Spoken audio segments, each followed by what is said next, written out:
But let me ask you this, because Yeah. I've got you here, and I put this post out on Twitter that I was going to be on your stream. So I know there are people here who might not be maybe familiar with you, but I want you to kind of give people maybe for the first time or something they've heard again about the whole position that you have on how he's a token. Like, where's that come from? What are your observations that gives you that impression?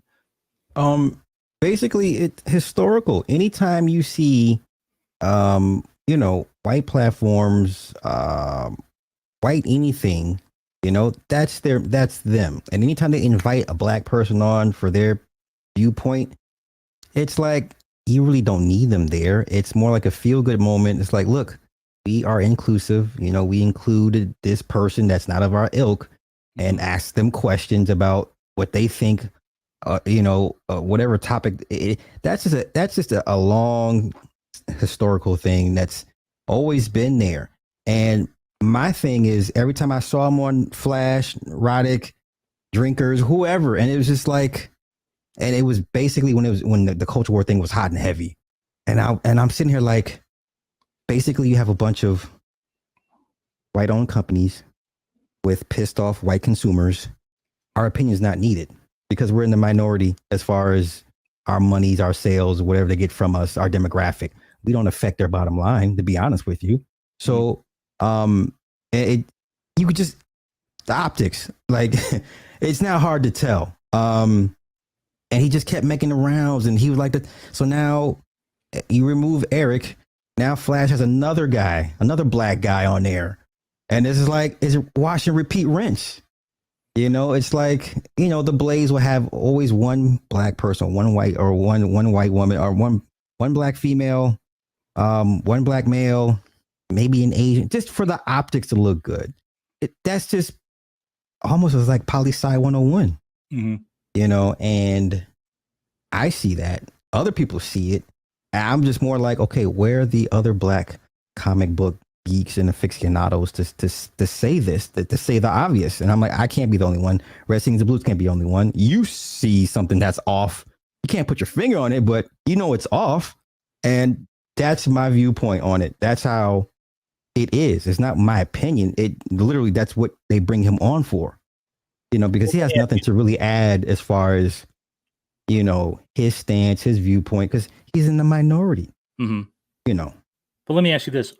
When do you see them saying, okay, you have no more use to us? Because if it's not a genuine relationship, and from what I have heard, again, I don't know anything, but from what I've heard, the people who are parts of these communities that he's involved in, the people he associates with online, have a certain way of doing things behind closed doors. Again, I can't verify any of this. This is just hyperbole, things that I've heard. But at what point do you see them saying, Eric, you're no more use to us, and there's the door. We don't need you anymore. Have fun. It always happens. It's just a matter of time. Either he'll say something out of pocket, or he'll offend somebody that they're cool with, and that person be like, hey, I don't like what he said. Get him out of here. We call it the nigga wake up call. They always get that wake up call. It may take a while, depending on what their status in whatever hierarchy, but they always get that wake up call. And then the question would be for Eric. So when they kick you to the curb, when they're done with you, they use you up. Are you going to come back to black folk and say, hey, black people, I was always with you. Now you see how they did me? I need your help. That's how it always ends up. Well, I'll say this, though, because I think particularly his political stance, and I don't think he necessarily, again, I don't know, but I don't think he necessarily got into his particular political way of thinking to appeal to a particular audience, right? But I do think, too, and I think this is verifiable, especially when you see the people who showed up at MegaCon for his, joint groups or his own groups. He has a predominantly white male conservative audience. And I think, it would take a lot maybe for him to, ostracize the people he's associating with, the ones that you just mentioned, if he's still bringing that particular group to the table. Because I obviously don't know, but I don't know how many. Well, I guess I do know, because of how, like, say, hip hop music has proliferated, like in suburban America, right? Mhm. For example, that there's a lot of black people who are entertainers or in this space who have a predominantly white suburban audience, Mhm. and I think there obviously is no exception to that. So I mean, I don't know what he would have to do necessarily to have them say, okay, we don't have any need for you because we don't have any need for your audience, because he doesn't have a large black audience. He just That's it. doesn't. So I don't know. And,